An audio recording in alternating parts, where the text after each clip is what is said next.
ಜೈಲಿನಲ್ಲಿ ಅಕ್ರಮ ಕೈದಿಗಳು ಏನಾದ್ರು ಸ್ವಲ್ಪ ದುಡ್ಡು ಕೊಟ್ಬಿಟ್ರೆ ಸಾಕು ವಿಲಾಸಿ ಜೀವನ ನಡೆಸಬಹುದು. ವಿಡಿಯೋ ಬಯಲು ಮುಖ್ಯ ಅಲ್ಲ, ಒಳಗಡೆ ನಡೆಯೋದು ಮುಖ್ಯ.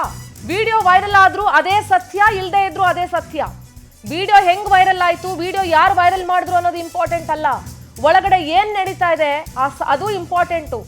ವಿಡಿಯೋ ವೈರಲ್ ಮಾಡಿ ತಪ್ಪು, ಆದ್ರೆ ಒಳಗಡೆ ನಡೆದಿರೋ ತಪ್ಪಲ್ಲ. ಕೈದಿಗಳಿಗೆ ಕೊಟ್ಟಿರೋ ಸವಲತ್ತು ತಪ್ಪಲ್ವಾ? ಹಾಗಾದ್ರೆ ಫೆಸಿಲಿಟಿ ಕೊಟ್ಟಿರೋದು ನಿಮ್ದು ತಪ್ಪಲ್ವಾ? ನಾಚಿಕೆ ಆಗಲ್ವಾ ನಿಮ್ಗೆ?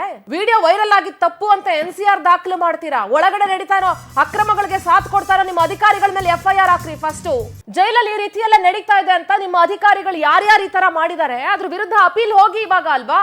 ಧನ್ವೀರ್ ವಿಡಿಯೋ ವೈರಲ್ ಮಾಡಿರ್ಬೋದು ಅಂತ ಡೌಟ್ ಇದೆ ನಿಮಗೆ, ಅವ್ರನ್ನ ವಿಚಾರಣೆ ಮಾಡಿ ಬಿಟ್ಟು ಕಳಿಸಿದೀರಾ. CCB ಫುಲ್ ಡ್ರಿಲ್ ಮಾಡಿದೆ.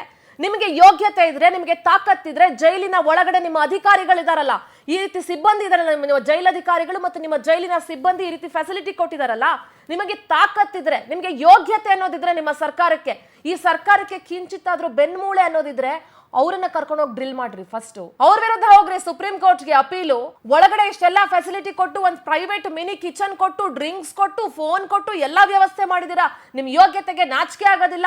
ಕಾನೂನ್ಗೆ ಏನ್ರಿ ಬೆಲೆ ಕೊಟ್ಟಿದ್ದೀರಾ ನೀವು, ಪೊಲೀಸ್ ಸಿಬ್ಬಂದಿಗಳು, ಅಧಿಕಾರಿಗಳು?